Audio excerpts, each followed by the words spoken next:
तो India and neighbours में आपको क्या पढ़ना है? इंडिया एंड नेबर्स में आपको ये पढ़ना है कि अगर हम इंडिया के बारे में पिछले 7 चैप्टरों में इंडिया के बारे में पढ़ते आए, तो अब क्योंकि ग्लोबलाइजेशन का ज़माना है जैसा हम जानते हैं, तो जो हमारे आजू बाजू में नेबरिंग कंट्रीज़ हैं वो भी कुछ ना कुछ हम पर प्रभाव डाल सकते हैं, तो हमें उनके बारे में भी कुछ बेसिक पता होना चाहिए। तो इसीलिए बस चाइना और पाकिस्तान के बारे में यहाँ पर आपको कुछ बातें बताई जाती हैं, ठीक है ना। तो पहले तो कुछ बेसिक पॉइंट्स हैं, एक बार वो देख लेते हैं। बेसिक पॉइंट्स में ये है कि भाई काफ़ी हद तक तीनों ही देशों की जो डेवलपमेंटल स्ट्रेटजीज़ हैं वो सिमिलर हैं। सिमिलर कैसे हैं कि इंडिया और पाकिस्तान को इंडिपेंडेंस मिला 1947 में, चाइना को मिल गया 1949 में, तो मतलब लगभग तीनों को सेम टाइम पर आज़ादी मिल गई। 5 ईयर प्लान की अगर हम बात करें तो इंडिया का आया 1951 में, पाकिस्तान का 1956 में और चाइना का 1953 में, तो लगभग उनके 5 ईयर प्लान्स भी सेम दौर में ही आए। बाकी उसके बाद अगर हम ग्रोथ रेट्स की बात करें तो वो हम आगे भी चैप्टर में पढ़ेंगे कि इंडिया और पाकिस्तान ने थोड़ा सा स्लो ग्रोथ रेट दिखाई दी शुरू में, जबकि चाइना जो है वो 1980s में ही काफ़ी आगे निकल गया था। तो पहले लेकिन हम चाइना को कवर करते हैं। तो चाइना की जो मेन बातें हैं वो एक बार देख लेते हैं। तो 1949 वो तो हमको पता चली गया जब उन्हें इंडिपेंडेंस मिली। बाकी उनका जो मेन दौर शुरू हुआ, यानी कि जो फर्स्ट 5 ईयर प्लान उन्होंने अनाउंस करा वो 1953 में करा। अब जो सबसे बड़े इकोनॉमिक रिफॉर्म्स आए चाइना के अंदर वो 2 आए। कौन कौन से क्रिश? GLF और प्रोलेटेरियन कल्चरल रिवॉल्यूशन। तो GLF जो है उसमें बेसिकली क्या था, जो उनका वहाँ का सबसे बड़ा नेता था माओ जेडोंग, तो उसने क्या करा, उसने लोगों को बस ये बोला कि आप ज़्यादा से ज़्यादा क्या लगाओ, इंडस्ट्रियाँ लगाओ। अगर आपके घर के पीछे छोटा सा आंगन है या छोटी सी जगह है, बैकयार्ड है, तो वहाँ पर भी आप कुछ ना कुछ छोटी इंडस्ट्री या मशीन लगाओ, प्रोडक्शन करो। तो मतलब ग्रेट लीप फॉरवर्ड कैंपेन में माओ ने बस ये कहा सबको कि आपको कुछ ना कुछ प्रोडक्शन करना है, इंडस्ट्रियलाइजेशन पर पूरा फोकस कर दिया। तो इससे क्या हुआ कि वो काफ़ी प्रोडक्शन चाइना के अंदर बढ़ना शुरू हो गया। फिर उसके बाद जो दूसरा आया 1965 में, तो माओ जेडोंग ने इंट्रोड्यूस करा ग्रेट प्रोलेटेरियन कल्चरल रिवॉल्यूशन। हाँ, बुक प्रोलेटेरिएट क्या होते हैं?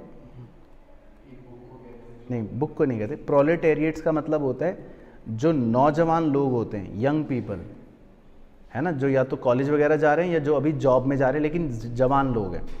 तो माओ ने क्या करा, माओ ने ऐसे लोगों को थोड़ा सा मतलब मेन शहर से दूर कंट्री साइड भेजना शुरू करा, उन्हें मोटिवेट करता था वो, और वो सब एक लाल किताब अपने हाथों में लेकर माओ के मोटिवेशनल कोट्स उसमें लिखा करते थे, रेड गार्ड्स, यस। तो धीरे धीरे ये लोग एक आर्मी की तरह बन गए, इनका नाम भी पड़ गया रेड गार्ड्स। तो इस तरह से माओ ने क्या करा, जो युवा लोग थे, यंग लोग थे, उन लोगों को मोटिवेट करना शुरू करा। और बेसिकली उनका मेन मकसद कुछ भी नहीं था, मेन मकसद सिर्फ ये था कि जो उस समय की एग्जिस्टिंग रूलिंग गवर्नमेंट पार्टीज़ थी या रूलिंग गवर्नमेंट थी उसका ये लोग विरोध करते थे, उनकी पॉलिसियों को कहते थे बेकार है। तो बेसिकली ये था ग्रेट प्रोलेटेरियन कल्चरल रिवॉल्यूशन। लेकिन अंततः माओ जेडोंग की मृत्यु हुई, मतलब डेथ हुई 1976 में। तब फिर जाके चाइना ने कहा कि चलो अब हम अपने स्टाइल से इकोनॉमिक रिफॉर्म करेंगे। तो माओ का किस्सा ख़त्म। तो इसीलिए चाइना के रिफॉर्म्स जो हैं वो कौन से साल में आ गए? 1978 में। तो बहुत जल्दी आ गए। हम लोगों के इंडिया और पाकिस्तान के कब आए? 1990s में। चाइना में इकोनॉमिक रिफॉर्म 1978 में ही आ गए। तो इसको 2 फेजेज़ में लाया गया। तो पहले इनिशियल फेज़ में एग्रीकल्चर में, फॉरेन ट्रेड और इन्वेस्टमेंट में, जबकि दूसरा जो लेटर फेज़ था उसमें इंडस्ट्रियल सेक्टर में लाया गया। तो मतलब 2 फेजेज़ में ये रिफॉर्म्स चाइना के अंदर आए। अब उसमें कुछ छोटे मोटे बातें आपको पता होनी चाहिए, जैसे चाइना ने स्पेशल इकोनॉमिक जोन्स बनाने शुरू करे। अब स्पेशल इकोनॉमिक जोन का मतलब ये हो गया कि वहाँ पर चाइना क्या करता था, फॉरेन इन्वेस्टर्स को अट्रैक्ट करता था। उन्हें कहता था कि आप यहाँ पर अगर इन्वेस्ट करोगे तो हम आपसे टैक्स नहीं लेंगे, हम आपको कुछ और फ़ायदे दे देंगे, ताकि इससे धीरे धीरे क्या होने लगा, चाइना के पास फॉरेन करेंसी आनी शुरू हो गई। इसके अलावा भी एक मतलब कह सकते हैं पॉइंट था, जैसे डुअल प्राइसिंग। तो चाइना ने डुअल प्राइसिंग पॉलिसी भी अपनाई। डुअल प्राइसिंग में क्या होता था, कुछ चीज़ों के प्राइसेस गवर्नमेंट डिसाइड करती थी एक पर्टिकुलर लिमिट तक, और उसके ऊपर के दाम अगर होते तो मार्केट के डिमांड सप्लाई से पता लग जाते थे। ठीक है ना, तो ये क्वेश्चन यहाँ पर वैसे आपको दे रखे हैं, एक बार आप अपने आप रीड कर लेना। ये तो जीएलएफ के ऊपर है ना। तो जीएलएफ का मैंने आपको बताया ही था कि माओ का मेन फोकस किस पर था, उसमें इंडस्ट्रियलाइजिंग करने पर। और बाकी ये पूछ रहे कि क्या वो सक्सेस था, तो उसमें हम लिखेंगे कि जीएलएफ कैंपेन में एक बहुत बड़ी दिक्कत ये आ गई थी कि एक बहुत बड़ा सूखा वहाँ पड़ गया था, ड्रॉट, जिसमें लगभग चाइना के कितने लोग मर गए थे, 30 मिलियन, है ना। और इसी तरह अगर वो सक्सेस पूछे कि क्या ये जीएलएफ से कुछ सक्सेस मिला था, तो हाँ, सक्सेस के रूप में अगर हम देखें तो बिल्कुल जो फूड ग्रेन्स का डिस्ट्रीब्यूशन था वो बहुत ज़्यादा इक्विटेबल हो गया था पहले के मुकाबले, और हेल्थ सुविधाएं भी काफ़ी ज़्यादा बढ़ गई थी। तो ये हम कह सकते हैं 2 बेनिफिट्स थे जीएलएफ कैंपेन के। अब देखो एक बड़ा अच्छा क्वेश्चन है, ये दिखाता हूँ आपको। इसमें लिखा है China did not have any compulsion to introduce reforms as dictated by World Bank and IMF to India and Pakistan. Why did China introduce structural reform in 1978? Also evaluate the various factors that led to the rapid growth in economic development in China post reform. तो देखो जी, ये आपको बहुत ही point याद रखना है question कि China जो था उसके ऊपर रिफॉर्म्स लाने का कोई कंपल्शन नहीं था आईएमएफ या वर्ल्ड बैंक वाला, क्योंकि हमने तो वर्ल्ड बैंक से लोन लिया था $7 बिलियन का, तो हमारे ऊपर तो कंपल्शन था कि भाई हमारी रिफॉर्म्स लाओ। चाइना के ऊपर ऐसा कोई कंपल्शन नहीं था, तो ये बात मतलब पता होनी चाहिए।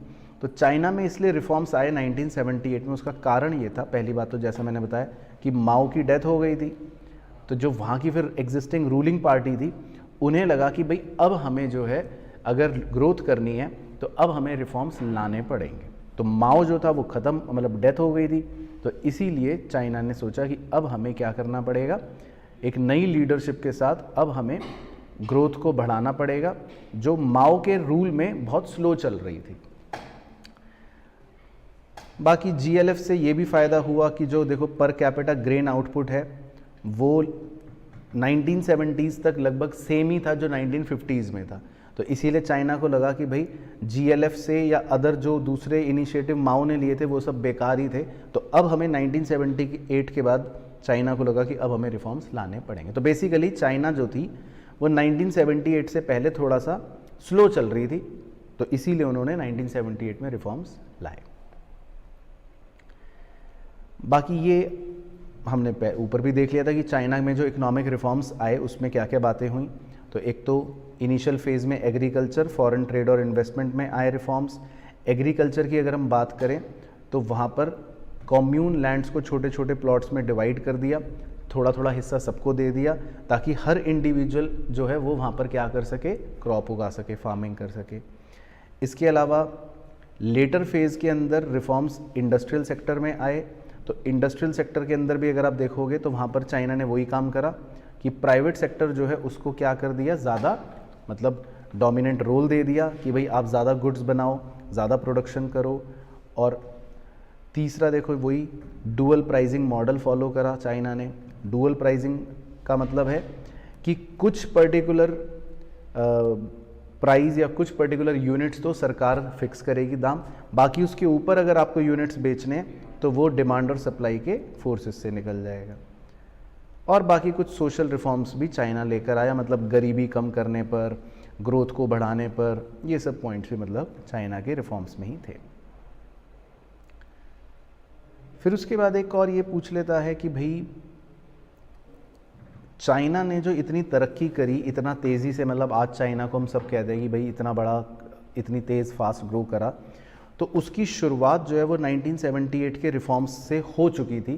तो वो कह रहा है इस पर कुछ आप टिप्पणी करें, है ना। तो मतलब वो पोस्ट रिफॉर्म पीरियड के बारे में मतलब कुछ बातें आपसे पूछ सकता है कि रिफॉर्म आने के बाद चाइना में क्या हुआ। तो इसमें मतलब वही पॉइंट्स हैं वैसे तो जो आपने ऊपर भी पढ़े।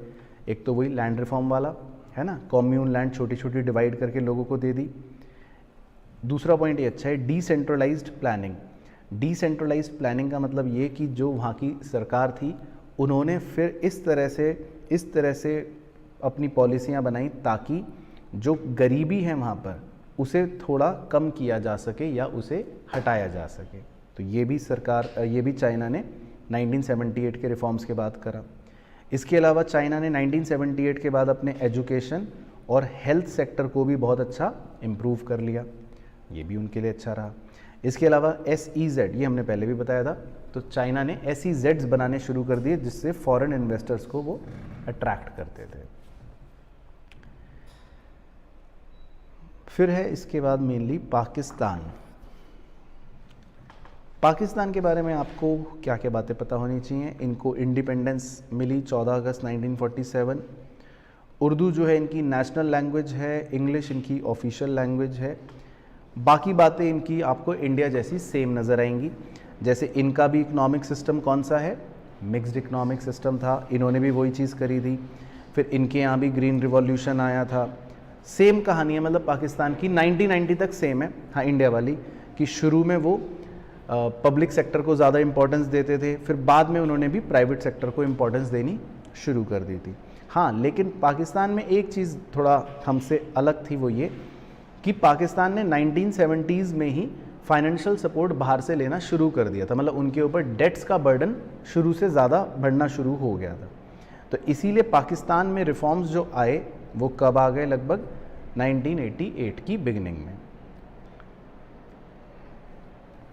तो ये आप एक बार अपने आप रीड कर सकते हो, मतलब ये हाँ हमारे 91 में आए थे।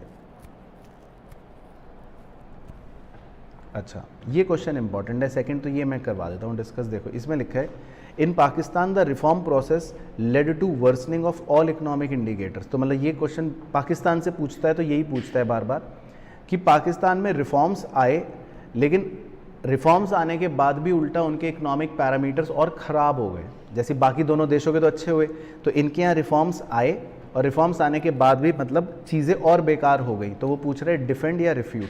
तो हम कहेंगे कि नहीं, ये बात सही है, ऐसा ही हुआ था पाकिस्तान में, क्योंकि रिफॉर्म्स आने के बाद उनका ग्रोथ रेट भी कम हो गया था। रिफॉर्म्स आने के बाद उनके देश में गरीबी भी वापस से बढ़ गई थी। सोचो मतलब कितना मतलब उल्टा हो रहा है। और इसके रीजंस भी थे कि ये क्यों स्लो ग्रोथ हुआ या क्यों पॉवर्टी री इमर्जेंस हुई। पहला कारण, इनका जो एग्रीकल्चर सेक्टर था वो बहुत ज़्यादा अनस्टेबल था। ये सिर्फ़ और सिर्फ किस पर भरोसा करते थे, रेनफॉल पर। तो अगर रेनफॉल अच्छी हुई तो इनका काम अच्छा हो गया, रेनफॉल नहीं हुई तो बेकार हो गया। दूसरा, इनके पास कोई भी ऐसा मेजर बड़ा एक्सपोर्ट का साधन नहीं था कि ये फॉरेन एक्सचेंज अर्निंग्स कर सके। तो पाकिस्तान की मेजर अर्निंग्स जो आती भी थी वो कहाँ से आती थी, जो इनके वर्कर्स मिडिल ईस्ट में काम करने जाते थे वो रेमिटांस भेजा करते थे। और तीसरा कारण ये भी था पाकिस्तान की दुर्दशा का, पॉलिटिकल इनस्टेबिलिटी। तो जैसा कि आप थोड़ा बहुत अगर फॉलो करते होंगे तो पाकिस्तान में कभी ना कभी ये पॉलिटिकल इनस्टेबिलिटी ज़्यादा चलती है एज़ कम्पेयर टू अदर देश, है ना। खैर, तो जो मेन चैप्टर है, मुद्दा है जहाँ से क्वेश्चन आपसे पूछ सकता है, वो है ये कंपैरेटिव स्टडी का, ठीक है ना। तो वैसे तो इस चैप्टर में आपको कुछ ना कुछ वो डेटा पॉइंट दे के कंपैरिजन करवाएगा, है ना, देगा। तो आपको बहुत हार्डकोर रटना नहीं है, लेकिन हाँ एक बेसिक पता होना चाहिए। तो जैसे पॉपुलेशन है, तो पॉपुलेशन में कौन है सबसे आगे, अब इंडिया हो गया, ये देखा, पता है दीदी को, सही। तो अब इंडिया होगा, और सबसे पीछे कौन है, पाकिस्तान। लेकिन अगर हम ग्रोथ रेट की बात करें पॉपुलेशन की, तो पाकिस्तान का जो ग्रोथ रेट है वो सबसे ज़्यादा है ना, मतलब एनुअल रेट। टेबल तो देगा, लेकिन हाँ बेसिक एक मालूम नहीं दी, फिर पता तो होना चाहिए। अच्छा, जीडीपी किसका सबसे ज़्यादा है, चाइना का, और किसका सबसे कम है, पाकिस्तान का। तो बेसिकली एक दो बेसिक बात पता होनी चाहिए। ये वाली टेबल इंपॉर्टेंट है, ये आप देख लो कि 1980s के टाइम की अगर हम बात करें तो उस समय देखो इंडिया सबसे पिछड़ा हुआ था, सबसे कम था, है ना, जीडीपी 5.7, और चाइना का जीडीपी तब डबल डिजिट ग्रोथ रेट देता था 10.3। लेकिन रीसेंट ईयर्स की अगर हम बात करेंगे तो देखो इंडिया कितना आगे बढ़ गया, सबसे ऊपर हो गया। चाइना की बल्कि ग्रोथ रेट कम हो गई, पाकिस्तान की भी उल्टा कम हो गई। तो मतलब ये एक फ्रेम आपको पता होना चाहिए, चाहे वो डेटा दे या ना दे। तो एक बार बिना देखे बोले डेटा, तो पहले क्या था, पहले China double digit growth rate कर रहा था और इंडिया का ग्रोथ रेट सबसे कम था, लेकिन रिसेंट ईयर्स में इंडिया का ग्रोथ रेट सबसे ज़्यादा हो गया, चाइना एंड पाकिस्तान का कंपैरेटिवली कम हो गया, है ना। ये बेसिक फ्रेमवर्क पता होना चाहिए।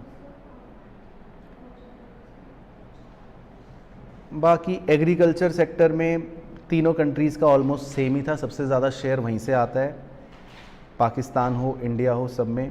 इंडस्ट्रियल सेक्टर में वही सेकंड नंबर पर आता है। मतलब ये आपके डेटा पॉइंट्स हैं, ये आपको गिवन होंगे, तो इसको मैं एज सच रीड नहीं कर रहा, ये सब डेटा पॉइंट्स हैं। बाकी बेसिक कंक्लूजन की बात करें तो सबसे ज़्यादा कंट्रीब्यूशन वही हाँ एग्रीकल्चर सेक्टर का है तीनों देशों के अंदर, और चाइना ने शुरू में डबल डिजिट ग्रोथ रेट करी थी, लेकिन अब रिसेंट ईयर्स में इंडिया की ग्रोथ रेट तीनों के मतलब दोनों के मुकाबले में ज़्यादा चल रही है। अच्छा, HDI क्या होता है?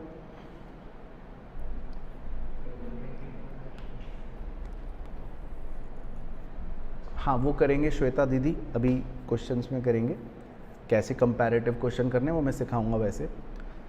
तो HDI जो होता है वो बेसिकली ह्यूमन डेवलपमेंट इंडेक्स होता है, जो ये बताता है कि भाई किस कंट्री का जो ह्यूमन डेवलपमेंट है, जो कल पढ़ा था टॉपिक, वो कितना अच्छा है।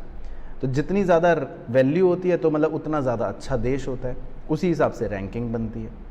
तो HDI में भी नंबर 1 कौन है तीनों में? चाइना, और सबसे कम किसकी है वैल्यू? पाकिस्तान, है ना। बाकी हेल्थ इंडिकेटर्स हैं वो भी सब में, मतलब हर चीज़ में इनमें कॉमन चीज़ ये है कि सब में चाइना सबसे बेस्ट है और पाकिस्तान सबसे बेकार है।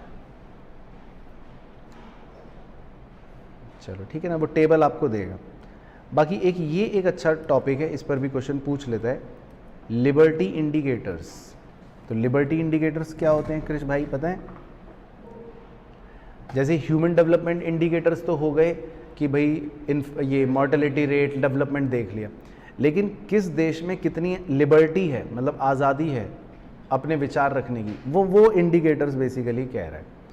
तो उसके 2 एग्जांपल्स हैं, मतलब वो कोशिश करना वो याद हो जाएं। तो जैसे major of extent of the constitutional protectional rights given to the citizen, कि मतलब किस देश में जो सिटीज़न है उनको प्रोटेक्शन राइट्स उतने ज़्यादा मिलते हैं, संविधान उनको उनके प्रोटेक्शन राइट्स देता है। जैसे मान लो इंडिया, इसमें कोई रैंकिंग नहीं है लेकिन ये तो एक एग्जांपल है कि भाई जैसे इंडिया में ह्यूमन राइट्स है, तो वो सिटीजन्स को एक राइट देता है ना, अधिकार देता है आपके प्रोटेक्शन की। या ऐसी दूसरा है extent of the constitutional protection of the independence of the judiciary, इसको हिंदी में कहते हैं कि न्यायपालिका स्वतंत्र है। अब जैसे मान लो कोर्ट है, अब कोर्ट जो ऑर्डर देती है तो वो सरकार से सुन के देती है या खुद अपने मन से देती है? खुद अपने मन से देती है। तो इसका मतलब यहाँ पर जो कोर्ट है, जुडिशरी है, उसके पास आज़ादी है, तो ये एक अच्छा लिबर्टी इंडिकेटर है। तो मतलब ये दोनों एग्जांपल्स हैं बेसिकली। बाकी कंपैरिजन जो है वो मतलब आपको डेटा पॉइंट्स दे रखे होंगे, तो इसलिए वो सब आपको करने की ज़रूरत नहीं है। इसी तरह डेमोग्राफिक इंडिकेटर्स हैं, अलग अलग चीज़ों पे पैरामीटर हैं, population, annual growth rate, child sex ratio या सेक्स रेशियो, मतलब ये सब आपको डेमोग्राफिक पैरामीटर्स पे कंपेयर करवा सकते हैं।